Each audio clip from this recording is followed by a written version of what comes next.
अस्सलाम वालेकुम। Economy matters में खुशामदीद। मैं हूं शाहजेब अहमद। सबसे पहले शामिल करेंगे टॉप स्टोरीज। आइंदा हफ्ते से पेट्रोलियम मसनूआत की कीमतों में 100 रुपये फी लीटर इजाफे का इम्कान है। हुकूमत ने IMF को रेट्स बढ़ाने की यकीन दहानी करा दी। आलमी मालियाती इदारे ने सब्सिडी देने पर तहफ़्फ़ुज़ात का इजहार किया था। ट्रंप का ईरान जंग जारी रखने का ऐलान। स्टॉक मार्केट में शदीद मंदी। इंडेक्स में 3500 पॉइंट्स की बड़ी कमी, 1,52,000 की सतह पर बंद। और मईशत के लिए बुरी खबर, 9 माह में तिजारती खसारा 22% इजाफे से 27 अरब 80 करोड़ डॉलर तक पहुंच गया। पिछले साल के मुकाबले में 5 अरब डॉलर इजाफा हुआ। बरामदात में 8, दरामदात में 6% इजाफा हुआ। आपको जिक्र करेंगे गैर मुल्की करेंसीज का। इंटरबैंक में डॉलर की कदर में आज फिर 1 पैसे की कमी हुई है, जिसके बाद इसकी कीमत 279 रुपये 11 पैसे पर आ गई है। फिर यूरो के हवाले से आपको बताएं, 1 रुपया 60 पैसे ये सस्ता हुआ। बरतानवी पाउंड भी 1 रुपया 76 पैसे सस्ता हुआ है, जिसके बाद इसकी कीमत 368 रुपये 85 पैसे पर आ गई है। गोल्ड की बात करते हैं, जो गोल्ड रखते हैं उनके लिए ये खबर वाकई अलार्मिंग है, क्योंकि 2 दिन के इजाफे के बाद हम देख रहे हैं कि सोने के रेट्स में कमी हुई है। फी तोला 7100 रुपये सस्ता हो गया है। कीमत 4,86,962 रुपये पर आ गई है। 10 ग्राम 6,000 रुपये सस्ता हुआ, जिसके बाद कीमत 4,17,000 रुपये हो गई है। इंटरनेशनल मार्केट को भी देख लेते हैं। यहाँ पर देखा जाए तो गोल्ड के रेट्स में 71 डॉलर फी औंस कमी हुई है, जिसके बाद कीमत 4,642 डॉलर पर आ गई है। आज के मौजू की तरफ आते हैं। आज के प्रोग्राम में हम जिक्र करेंगे मशरक़ वस्ता की सूरत-ए-हाल के पाकिस्तान पर असरात का। मुख्तलिफ इसके जो सेक्टर्स मुतासर हो रहे हैं उस पर हम बात कर रहे हैं। आबना हुर्मुज़ की बंदिश और खलीजी ममालिक में एनर्जी इंफ्रास्ट्रक्चर पर हमलों से हम देख रहे हैं कि पाकिस्तान भी एनर्जी क्राइसिस का शिकार हो रहा है। मुल्क में पेट्रोल और डीजल में 55 रुपये लीटर यानी तकरीबन 20% इजाफा किया गया। फिर लग्जरी गाड़ियों में इस्तेमाल होने वाले हाई ऑक्टेन पर इकट्ठे 200 रुपये बढ़ा दिए गए, 200 रुपये का इजाफा कर दिया गया। फिर लाइट डीजल तकरीबन 200 और मट्टी का तेल 240 रुपये महंगा हुआ। हुकूमत ने पेट्रोलियम मसनूआत की कीमतों में इजाफे की समरी को 2 दफ़ा मुस्तरद किया, लेकिन अब लग ये रहा है कि IMF के दबाव पर अगले हफ्ते पेट्रोलियम मसनूआत में तकरीबन 100 रुपये इजाफा किया जा सकता है। फिर LPG को अगर देखा जाए तो LPG की बात करें तो इसमें 78 रुपये फ़ी किलो महंगी हुई है ये, लेकिन मार्केट में अभी भी 304 रुपये फ़ी किलो के बजाय 450 से ज़ायद में फ़रोख्त की जा रही है और कोई पूछने वाला नहीं है। कतर से LNG की सप्लाई रुक जाने से गैस बहरान भी सर उठाने लगा है। ये भी देखा जा रहा है कई सेक्टर्स को सप्लाई महदूद कर दी गई है। आने वाले दिनों में कई सेक्टर्स को गैस फराहमी बंद करने से सूरत-ए-हाल मजीद बिगड़ सकती है। एनर्जी क्राइसिस से महंगाई के असरात अवाम पर मुंतकिल होते जा रहे हैं। इन्फ्लेशन रेट 7.3% पर पहुंच गया है।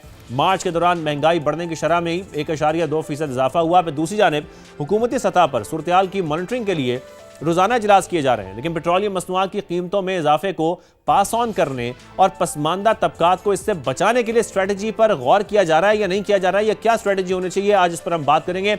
हमारे साथ मौजूद होंगी एनर्जी एक्सपर्ट डॉक्टर आफिया और माहिर मुआशियात वासिफ नकवी साहब भी हमें ज्वाइन करेंगे, लेकिन उससे पहले ज़हीर अली खान की आपको एक खुसूसी रिपोर्ट दिखाते हैं, फिर आगे डिस्कशन करते हैं। मशरक़ वस्ता में कशीदगी और आबना हुर्मुज़ की बंदिश, दुनिया भर में पेट्रोलियम मसनूआत की कीमतों में होशरुबा इजाफा। डीजल की कीमत 88 डॉलर फी बैरल से बढ़कर 190 डॉलर से तजावज कर गई। पेट्रोल 88 डॉलर से बढ़कर 140 डॉलर फी बैरल हो गया। पेट्रोल और डीजल की कीमत में 55 रुपए इजाफे के बाद पाकिस्तान में पेट्रोल की कीमत 266 रुपए 17 पैसे से बढ़कर 321 रुपए 17 पैसे, जबकि डीजल की कीमत 280 रुपए 86 पैसे से बढ़कर 335 रुपए 86 पैसे हो गई। लाइट डीजल की कीमत में तकरीबन 200 रुपए और मिट्टी के तेल की कीमत में 244 रुपए से ज्यादा इजाफा किया गया। नतीजे में ट्रांसपोर्ट किरायों और अशिया खुरानोश समेत हर चीज महंगाई की लपेट में आ गई।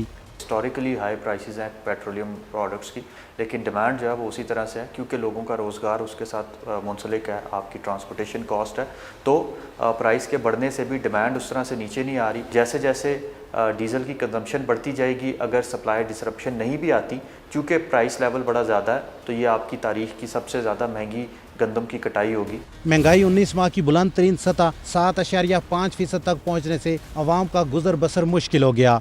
यही हमारा कारोबार है, इसी की वजह से हम कुछ खा पी सकते हैं।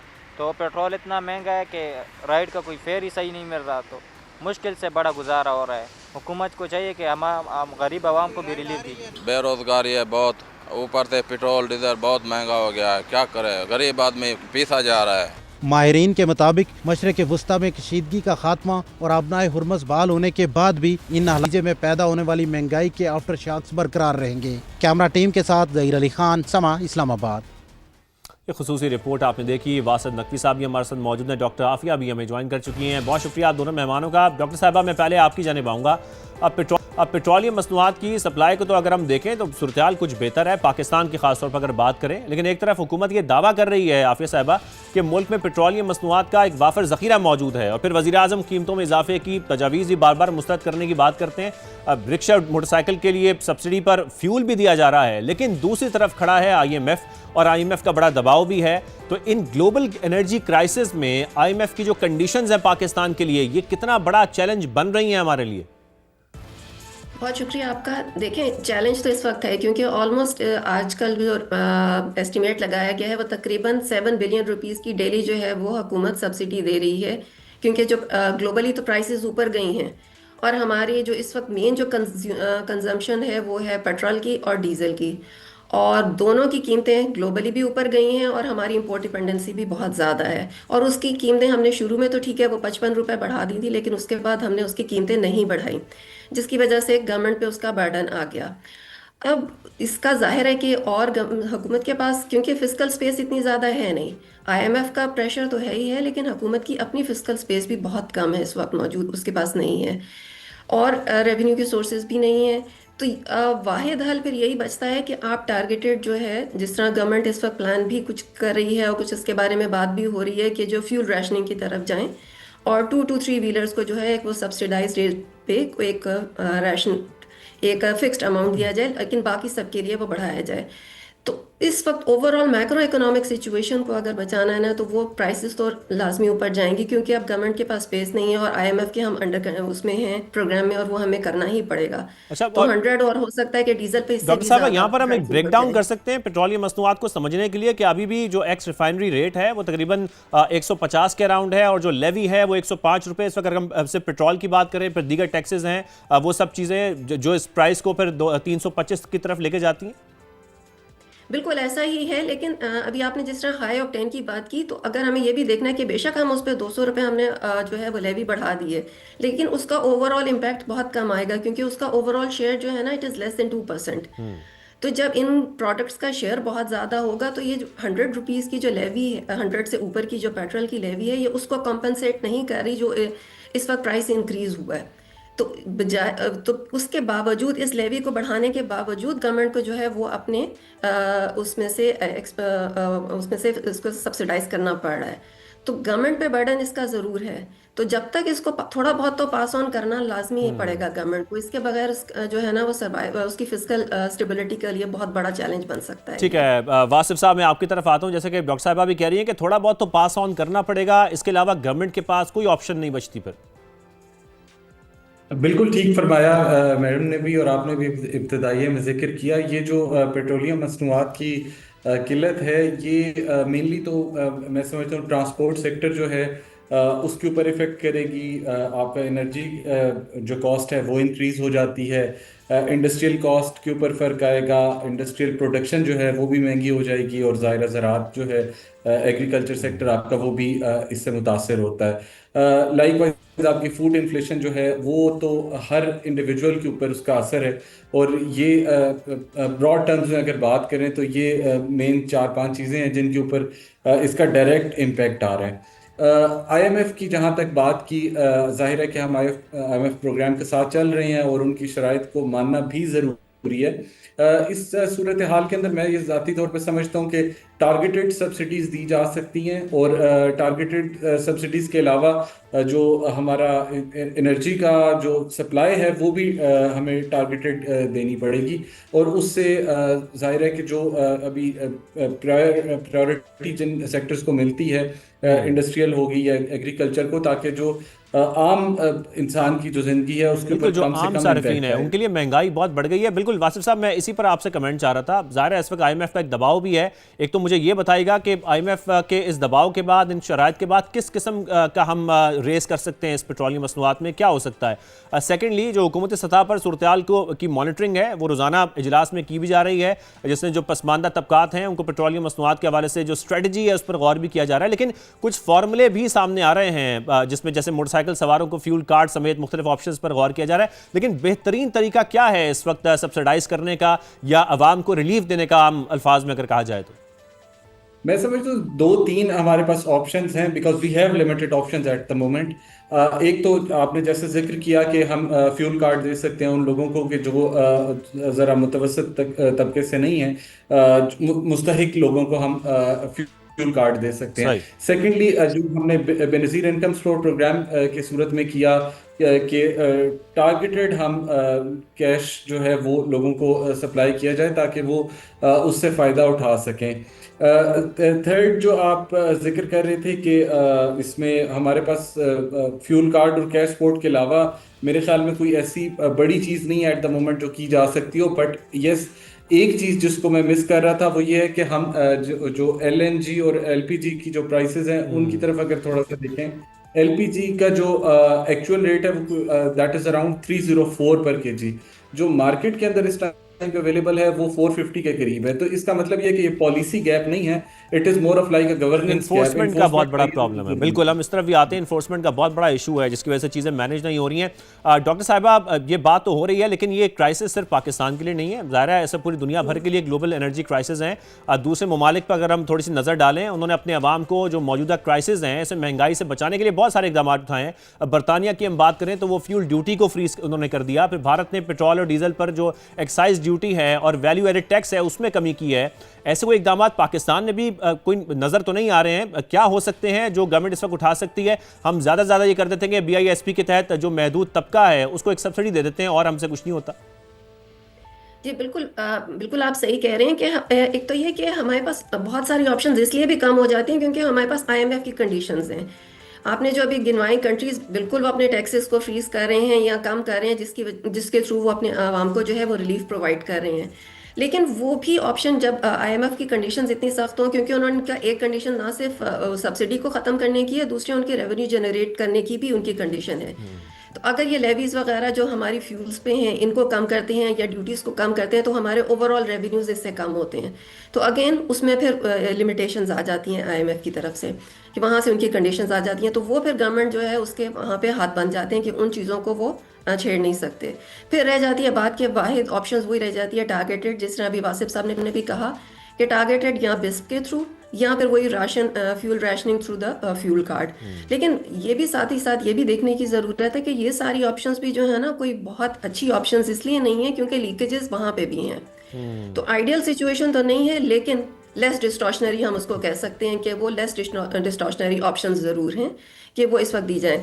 और दूसरी जो चीज़ के प्राइसेस हमें बढ़ानी इसलिए भी थोड़ी बहुत ज़रूरी हैं क्योंकि ओवरऑल देखा गया है कि एक महीने में जो गवर्नमेंट ने ऑस्टेरिटी के जो मेजर्स अनाउंस किए थे उससे हमारी कंजम्पशन एज सच जो थी वो कम नहीं हुई। तो अननेसेसरी जो कंजम्पशन है ना उसको भी रिड्यूस करने के लिए और डॉक्टर साहब एक कमेंट और कर दीजिएगा इस पे, आप हमें ज़रा बेहतर बता सकती हैं कि जो डीजल है उसकी कीमत को किस हद तक कंट्रोल रखा जा सकता है, क्योंकि ज़ाहिर है उसका ज़्यादा इम्पैक्ट आता है हमारी ट्रांसपोर्टेशन पे, हमारी अशिया ज़रूरिया पर और हमारी ख़ासतौर पर महंगाई के ऊपर। तो क्या हुकूमत को इस वक्त ये तरजीह देनी चाहिए कि पेट्रोलियम मसनूआत अगर बढ़ भी रही हैं तो हम डीजल को एटलीस्ट कंट्रोल रखें?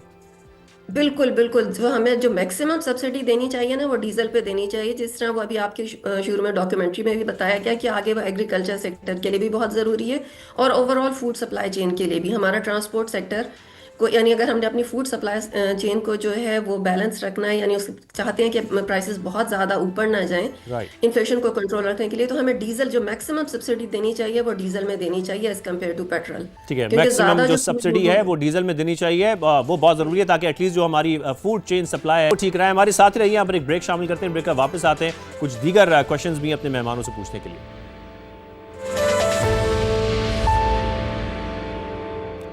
Welcome back. एक बार फिर बात करेंगे इस वक्त मशरक़ वस्ता की वजह से जो एनर्जी क्राइसिस हैं, जो मसाइल पाकिस्तान को दरपेश हैं, इस पर बात हो रही है। वासिफ साहब, मैं आपकी जानिब आऊँगा। ज़ाहिर है इस वक्त पाकिस्तान को एक एज भी हासिल है। ईरान ने पाकिस्तान के तकरीबन 20 जहाज़ों को आपने हुर्मुज़ से गुजरने की इजाज़त दी, लेकिन यहाँ पर हमारा सवाल ये है कि पाकिस्तान के पास इस वक्त जो बहरी जहाज़ों का फ्लीट है वो कितना है, क्योंकि इस मुश्किल वक्त में ये इजाज़त होने के बावजूद हम मुकम्मल इस्तेमाल इसको कर पा रहे हैं या मुकम्मल फ़ायदा उठा पा रहे हैं, ये कह सकते हैं? अच्छा, मैं इस शायद चूंकि ये मेरी डोमेन नहीं है उस तरह से, तो मैं ये नहीं बता पाऊंगा कि एग्जैक्ट नंबर क्या है, बट डेफिनेटली हमारा जो रिलायंस होता है वो बाहर के जो ममालिक हैं उनके फ्लीट पर रहता है, और हमारा जो पाकिस्तान का अपना फ्लीट है वो बहुत शॉर्ट है, और उसकी वजह से जो अगर हमें कुछ जहाज आई थिंक 20 के करीब हमें परमिशन मिली भी थी उसको गुजारने की, तो हमारे अपना जो फ्लीट है वो इतना that is not sufficient to contain वो जो हमारा रिक्वायरमेंट है। तो उसके हवाले से जाहिर है कि अगर नतीजा ये होता है कि हम मुकम्मल फ़ायदा नहीं उठा सकते अगर हमारे कंप्लीट परमिशन भी दे दी जाए तो। ठीक है, और ट्रांसशिपमेंट में भी हम उस तरीके से फ़ायदा इस वक्त उठा पा रहे हैं, रेवेन्यू जनरेशन उस तरह से कर पा रहे हैं जिस तरह पाकिस्तान को इस वक्त करनी चाहिए? नहीं, मेरा ज़ाती ख्याल है कि हम ये जो इशू है इसका पेट्रोलियम का, ये तो जाहिर है कि हमारा ये कोई लोकल इशू तो नहीं है, ये तो इंटरनेशनल इशू है। और इसमें सिर्फ पाकिस्तान अकेला इफेक्ट नहीं हो रहा, जैसे आपने पहले भी जिक्र किया बरतानिया और भारत का, तो उनकी जो इकॉनमी है वो तो they are large scale economies हैं। हम पाकिस्तान एक जाहिर है कि छोटा मुल्क है, इकॉनमी स्ट्रगलिंग फेज में है। तो हम और स्पेशली जब IMF के साथ हम लेके चल रहे होते हैं तो हमें उनकी शराइत भी माननी होती हैं। तो हम काफ़ी साइड से जो इंटरनेशनल और डोमेस्टिक प्रेशर्स हैं, और फिर जाहिर है कि आवाम की तरफ से भी प्रेशर होता है कि हम उनको सब्सिडी प्रोवाइड करें, और ऑलरेडी काफ़ी सारे सेक्टर्स में सब्सिडी दी जा चुकी हुई है। तो ये इन सारे सिनेरियोज के अंदर अगर हम देखें तो हम कंप्लीटली उससे बेनिफिट नहीं ले सकते, कंप्लीटली बेनिफिट नहीं ले पा रहे। ठीक है डॉक्टर साहबा, मैं आपकी जाने आता हूँ। LNG की अभी कुछ देर पहले वासिफ साहब भी गुफ्तगू कर रहे थे इस हवाले से, जो LNG की सूरत हाल है अगर उसको देखा जाए, कतर की मैं बात करूँगा, फोर्स मेजोर का एक लफ्ज़ इस्तेमाल किया जाता है, एक टर्म इस्तेमाल की जाती है, इसका उन्होंने ऐलान किया, जिसके बाद वो जो एग्रीमेंट्स हैं उसकी लीगल बाइंडिंग से बच गया है। फिर पाकिस्तान की सूरत हाल को अगर देखें तो यहाँ भी ज़ाहिर है वॉर के बायस क्राइसिस तो हैं, क्या पाकिस्तान के पास कोई ऐसी ऑप्शन है कि हम भी IPP से जो कैपेसिटी पेमेंट्स हैं इसके मामले पर फोर्स मेजोर जैसे इकदाम कर सकते हैं ताकि जो आवाम को इस वक्त मुश्किल वक्त में बिजली की कीमतें हैं उसमें कुछ रिलीफ मिल जाए? बिल्कुल आप बात सही कह रहे हैं कि इस तरह की ऑप्शन हो तो सकती है, लेकिन हमें थोड़ा सा ये भी देखने की ज़रूरत है कि हमारा ओवरऑल इन्वेस्टमेंट क्लाइमेट ऑलरेडी जो है ना वो बहुत बुरे उसके हालात हैं।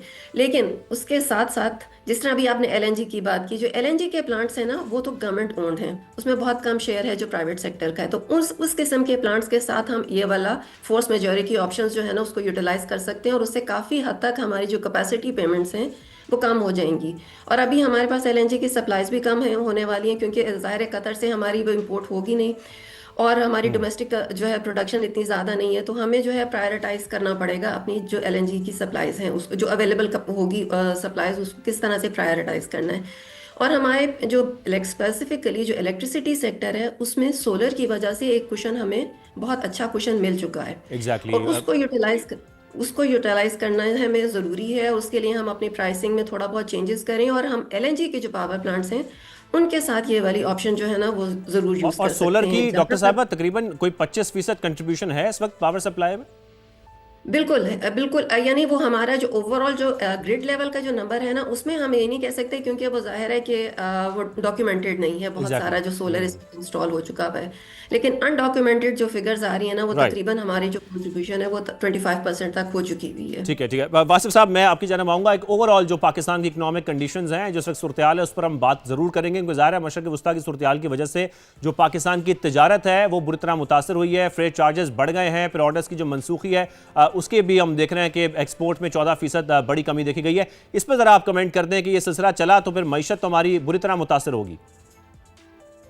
बिल्कुल ठीक फरमा रहे हैं। मईशत तो ऑलरेडी हम देख रहे हैं कि जो पहला क्वार्टर इस कैलेंडर ईयर का पहला क्वार्टर अगर हम सिर्फ इसकी बात करें, ऑलमोस्ट कोई 7.3% के करीब हमें इन्फ्लेशन देखने को मिलती है।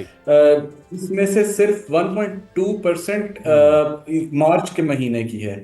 सही सही, थोड़े वक्त की कमी है। वासिफ साहब बहुत शुक्रिया, आफिया साहब आपने हमें शो में ज्वाइन किया। हम गुफ्तगू करेंगे इस हवाले से मजीद भी। अभी इकॉनमी मैटर्स से मुझे इजाज़त दीजिए, अल्लाह हाफिज़।